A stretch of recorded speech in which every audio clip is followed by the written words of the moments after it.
atin pong balitang lokal, blood donation, medical at dental mission, gamot, laboratory, minor surgery at iba pa, pa-birthday ni Nueva Ecija Governor Aurelio Umali. Serbisyong medical ang pa-birthday ni Nueva Ecija Governor Aurelio Oyi Umali sa darating nitong kaarawan sa Huwebes, Enero 25, 2024.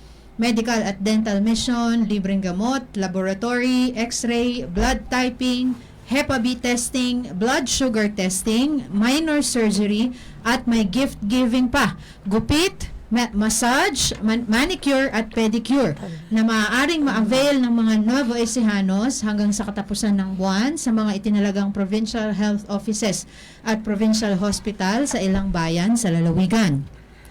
Isa ang bayan ng Guimba rito na magkakaroon ng medical at dental mission na may kasamang blood typing at blood sugar testing sa mismong araw ng kaarawan ng gobernador. Nagsimula ang aktibidad kahapon, January 22, sa bayan ng Gabaldon, kung saan nagkaroon ng medical at dental mission na may free lugaw at gamot sa Medicare and Community Hospital dito.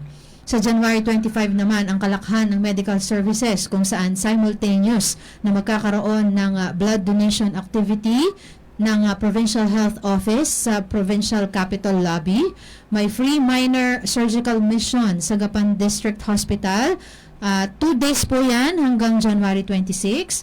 May gift giving, free blood typing at Hepa B testing sa ELJ o Eduardo L. Hoson Memorial Hospital. May medical at dental missions na may free laboratory sa San Jose City General Hospital at San Antonio District Hospital. May medical and dental mission na may blood typing at blood sugar testing sa Santo Domingo. May free medical and dental check-up na may kasamang haircut, massage, manicure at pedicure sa Karanglan Medicare and Community Center. So January 31 naman magkakaroon ng free x-ray, dental check-up at libreng gamot sa General Tinio Medicare and Community Center. Ang lahat ng ito ay handog pasasalamat raw ni Governor Umali sa pagdiriwang ng kanyang ika-57 taon ng kapanganakan. Samantala, nagsimula na rin ang pamamahagi ng bigas o ang Rice Distribution Program ng Pamahalaang Panlalawigan ngayong taon. Unang napamahagian ang Barangay Santo Niño sa Cabanatuan City nito lamang Enero 17 kung saan nasa 588 pamilya ang nabigyan ng 25 kilos na bigas.